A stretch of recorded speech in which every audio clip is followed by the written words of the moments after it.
மாண்புமிகு முதலமைச்சர் அவர்கள் விஜய் அவர்களுக்கு முதல் படத்திலேயே முதல் பாட்டு பாடிய ஒரு பெருமை எனக்கு ரொம்ப சந்தோஷம்.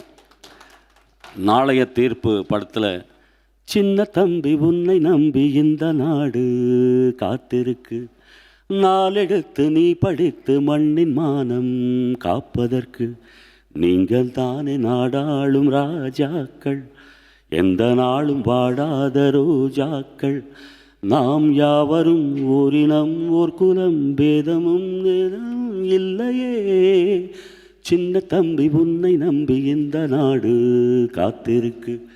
அது கடவுள் ததாஸ்து தேவதைகள் சொன்னது போல் 33 வருஷம் முன்னாடி நாளை தீர்ப்பில் அண்ணன் இசைஞானி அவர்கள் என்னை பாட வைத்த அந்த தருணம் இன்றைக்கி மாண்புமிகு முதலமைச்சராக விஜய் சார் இருக்கிறது எனக்கு அளவுக்கு மீறிய சந்தோஷம்.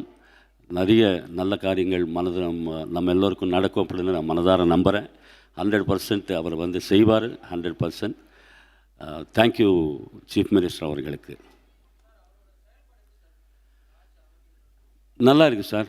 இப்போது வெரி வெரி ஹாப்பி. இந்த பெண்களுடைய பாதுகாப்புக்காக சிங்கப்படை அமைத்ததோ, இந்த ஸ்கூல் ஜோனில், ரெசிடென்ஸ் ஜோனில், மெடிக்கல் ஜோனில், எல்லா இடத்துலையும் ஒரு சேஃப்டி இதில் லிக்கர் ஜோன்ஸ் எல்லாம் கொஞ்சம் தூரமாக வைக்கிறதுன்றது ரொம்ப சந்தோஷம், வரவைக்கத்தக்க விஷயங்கள்.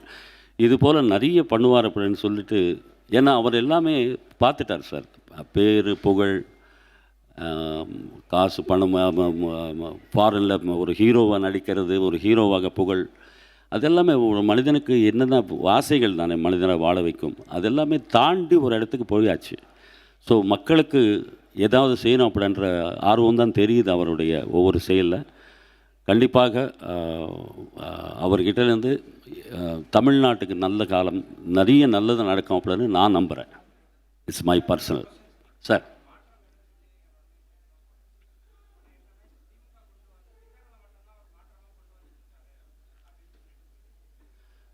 அது எனக்கு நான் ஒரு ஃபேனாக வெளியிலேருந்து ஒரு கலைஞனை நான் பேசும்போது டெஃபினட்டாக எல்லாமே நடக்கும் அப்படின்ற ஒரு நம்பிக்கை தான் சார். அதுக்கு கொஞ்சம் நாள் ஆகும் அப்படின்றது எல்லோரும் சொல்லிட்டு இருக்காங்க. டெஃபினட்டாக நல்லது மட்டும் நடக்கும் அப்படின்றது நம்பிக்கை இருக்குது எனக்கு. யா, தேங்க்யூ.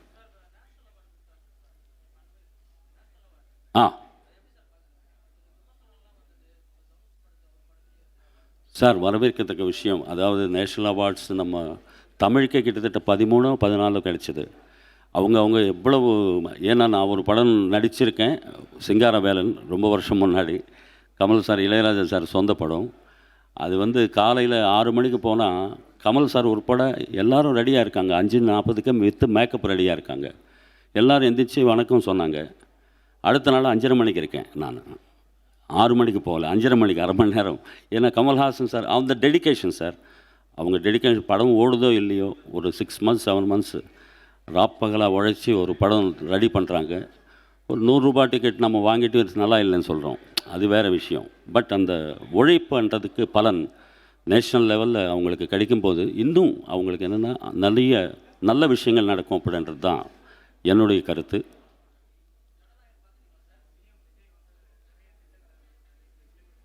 சார்,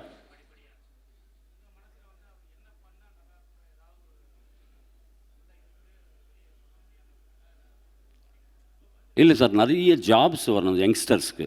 அதுதான் என்னுடைய ஆசை. என்னென்னா நிறைய ஐடி ஹப்ஸ் கொண்டு வரணும், நிறைய பிஸ்னஸ் செக்டார்ஸ் நிறைய டெவலப் ஆகணும். இதனால் நெக்ஸ்ட்டு ஜெனரேஷன்ஸு ஜப்பானோ சிங்கப்பூரோ அமெரிக்காவோ யோசிக்காமல் நம்ம தமிழ்நாட்டில் சூப்பராக இருக்குது. இப்போ ஹைதராபாத் ஓரளவுக்கு சொல்கிறாங்க, அந்த மாதிரி இங்கே சொல்லணும் அப்படின்றது என்னுடைய ஆசை. ஏன்னா நான் சரியாக படிக்கலை, 10ஆம் கிளாஸ் 4 வாட்டி எழுதினேன். படிக்கிறவங்கள பார்த்தா ரொம்ப மரியாதை எனக்கு. ஸோ இதுதான் விஷயம். ரொம்ப சந்தோஷம் சார் உங்களெல்லாம் சந்திச்சது. செய்திகளை உடனுக்குடன் தெரிந்து கொள்ள கீழ்கண்ட கேபிள் மற்றும் டிடிஹெச் நெட்வொர்க்குகளில் எம்நாடு செய்தி தொலைக்காட்சியை காணுங்கள். பாதகம் செய்பவரை கண்டால் நாம் பயம் கொள்ளலாகாது பாப்பா. மோதி மிதித்து விடு பாப்பா, அவர் முகத்தில் உமிழ்ந்து விடு பாப்பா. அண்மை செய்திகளை உடனுக்குடன் தெரிந்து கொள்ள இணைந்திருங்கள் எம்நாடு தொலைக்காட்சியுடன்.